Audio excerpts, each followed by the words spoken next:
Olov bilan himoyalangan yer Shamollar shahri, Ozodiston va bugungi Ozarbayjon. Ikki mamlakatda yashovchi bir millat Ozarbayjonning bo'linishi. Ozarbayjon va Armaniston o'rtasidagi siyosiy mojarolar doim dunyo nigohida.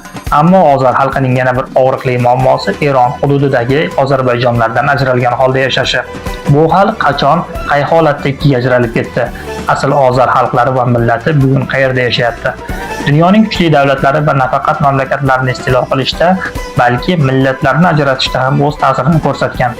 Eron va Rossiyaning munosabatlari qardoshimiz bo'lgan ozar xalqi va millati davlatini bugun bir-biridan ayro yashashga majbur etgan. Eron Rossiya urushi, Turkmanchoy hamda Guliston shartnomasi qurboniga aylangan kavkazliklar, hattoki Ozarbayjon parlamentida mamlakat nomini Shimoliy Ozarbayjonga o'zgartirish masalasi ham ko'rib chiqilgan. Bu bilan boshqa davlat hududida ham Ozarbayjon yerlari va millati borligini dunyoga bildirish. Ilk Ozarbayjon davlati Otabegiylar asosan Janubiy Ozarbayjon va Naxchivan yerlarida hukmronlik qilgan. Bu davlat tarkibiga Tabriz, Ardobil, Ganja kabi shaharlar kirgan. Shoir Nizomiy Ganjaviy ham aynan o'sha davrda yashab o'tgan. Keyinchalik Janubiy Ozarbayjon yerlarida turkiy sulolalarning hukmronligi davri boshlandi.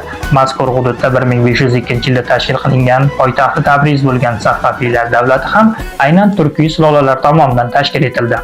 Safaviylardan so'ng bir muddat Usmoniylar va Nodir shoh ta'sirida bo'ldi.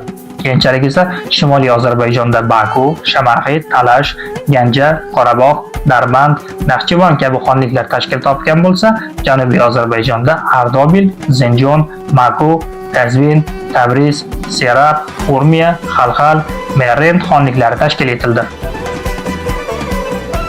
Bugun Aras daryosi Ozarbayjon va Eron yerlarini ajratib turuvchi chegara bo'lsa ham, Eronda 30 milliondan ortiq ozarbayjonlar yashaydi. Ma'lumot uchun hozirgi kunda mustaqil Ozarbayjon aholisining soni 10 millionni tashkil etadi. Janubiy ozarbayjonliklar Eron ta'siridan chiqish uchun birmuncha harakatlar amalga oshirdi. Lekin mavjud rahbariyat tomonidan bu harakatlar ketma-ket ravishda bostirilib kelindi. Keyinchalik milliy ozodlik harakatlari biroz passivlashdi. Eron rahbariyati tepasiga etnik ozarbayjonlar kela boshladi. Xususan 1981-yilda prezidentlikka saylangan Eron oliy rahnamosi Oyatulloh Ali Xumayniy etnik Ozarbayjon. Shu yili uning bosh vaziri bo'lgan Mulhusayn Mustaviy ham etnik Ozarbayjon bo'lgan. Shubhasiz siyosatchilarga mustaqil Ozarbayjon davlatini tuzib, uni boshqargandan butun Eronni boshqargan manfaatliroq ko'ringan.